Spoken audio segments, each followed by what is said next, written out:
I'm happy that we are, and without your efforts and the giant state of New Hampshire, you've really set precedent for the rest of the Congress and done a great job. So thank you very, very much, and really looking forward to taking this one over the goal line with the House vote and finally with President Obama. And what does it mean for jobs here? Why is it so important?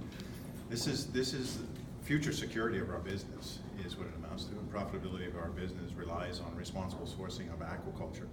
And pangasius and catfish are the 6th top consumed species in the United States, and we're barely scratching the surface right now with regard to using it in our business today, as you heard Peter Brown, our president of the U.S. operations, talk about earlier.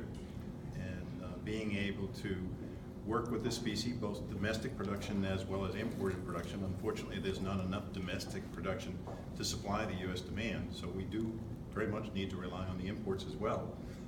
We'll be growing jobs in our business in a very responsible and profitable manner.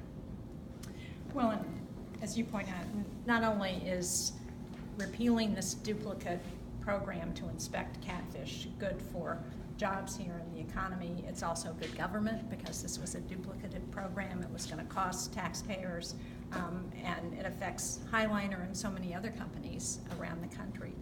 And it just makes sense. This was a real bipartisan effort in the Senate. Hopefully we can see a similar bipartisan effort in the House to repeal this duplicative program. Right. And I want to thank Senator Shaheen for her efforts. This duplicative program got passed in the 2008 Farm Bill. Before either of us got to the Senate, and what we've been able to do is work together to make sure that there's not duplicative inspection for this species of fish, which made it really difficult for a company like Highliner, because here you are, all fish species are inspected by the FDA, and they added this layer for the USDA on that didn't make sense, and in fact 10 GAO reports found that it was wasteful and duplicative. And so to be able to work together to get this this duplicative inspection repealed, we need to get it, it's getting over to the House and then get it to the President's desk. Just good government, but also the jobs that are at stake here. It's really important that our businesses don't have to go through two efforts when they already had a system set up for one inspection.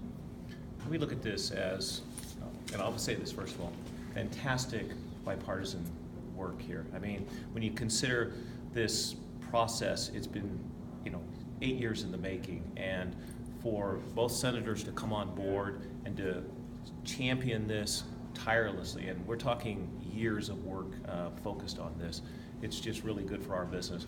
We import and process more than 250 million pounds of seafood, and 3 million pounds is what's at stake here. So we have to have a separate inspector in all of our facilities for 3 million pounds of product. So it truly is duplicative. It truly is a waste of taxpayer dollars. And I see this as a great example of, blocking government waste, as promoting business and saving taxpayer dollars. So thank you very much. I really appreciate the support you've given us. Thank you. And just to be clear, this program would have only applies to catfish. Right. It doesn't apply to all the other seafood. So it was really put in place to help certain domestic catfish farmers in the country, to serve as a trade barrier, and hopefully we will see the House act positively and the President sign the repeal